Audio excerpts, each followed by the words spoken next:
Hello નમસ્કાર વિદ્યાર્થી મિત્રો, આપણી ચેનલમાં તમારું સ્વાગત છે। તો ધોરણ 10ના અને 12ના વિદ્યાર્થીઓને પ્રશ્ન એવા છે કે રીચેકિંગ કરાવ્યા પછી પૂરક પરીક્ષાના ફોર્મ ભરી શકાય કે નહીં, એટલે કે જે રીચેકિંગ કરાવે છે એનું રિઝલ્ટ આવ્યા પછી પૂરક પરીક્ષાના ફોર્મ ભરી શકાય।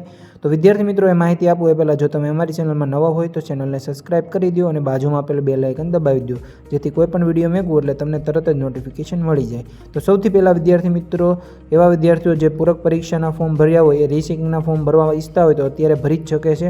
પરંતુ જે વિદ્યાર્થીઓ 10મા ધોરણના છે એ 4 અથવા 4 કરતાં વધારે વિષયમાં નાપાસ થયા છે, અથવા તો 12મા ધોરણના સામાન્ય પ્રવાહના વિદ્યાર્થીઓ 3 અથવા 3 કરતાં વધારે વિષયમાં નાપાસ થયા છે, તો એવા વિદ્યાર્થીઓ પૂરક પરીક્ષાના ફોર્મ ભરી શકે। તો અત્યારે તો ના ભરી શકે, પણ જ્યારે રીચેકિંગ કરાવે અત્યારે તો રીચેકિંગના ફોર્મ ભરશે, પછી એના રિઝલ્ટમાં જો એ પાસ હશે, પાસ થઈ જાય, રીચેકિંગમાં ચેન્જીસ આવીને પાસ થઈ ગયા, તો એવા વિદ્યાર્થીઓ પૂરક પરીક્ષાના ફોર્મ ભરી શકે।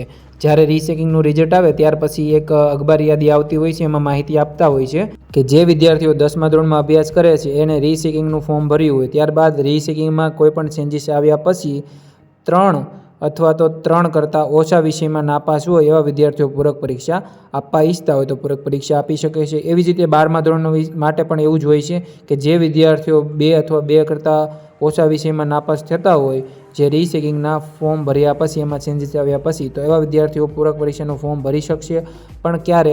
પૂરક પરીક્ષા આપવાને લાયક હોય ત્યારે। અને ફોર્મ ભરવાનું કેવી રીતે રહેશે? ઓફલાઈન ફોર્મ ભરવાનું રહેશે, એટલે કે તમે જેમ વેબસાઇટમાં ઓનલાઈન ફોર્મ ભરો છો એ રીતે ફોર્મ ભરી શકાશે નહીં। તમારે ઓફલાઈન જે પોસ્ટ દ્વારા મોકલવામાં આવે છે એ રીતે ફોર્મ ભરવાનું રહેશે, પણ એ તમારે સ્કૂલમાંથી ભરી દેશે તમે માહિતી આપશો એટલે।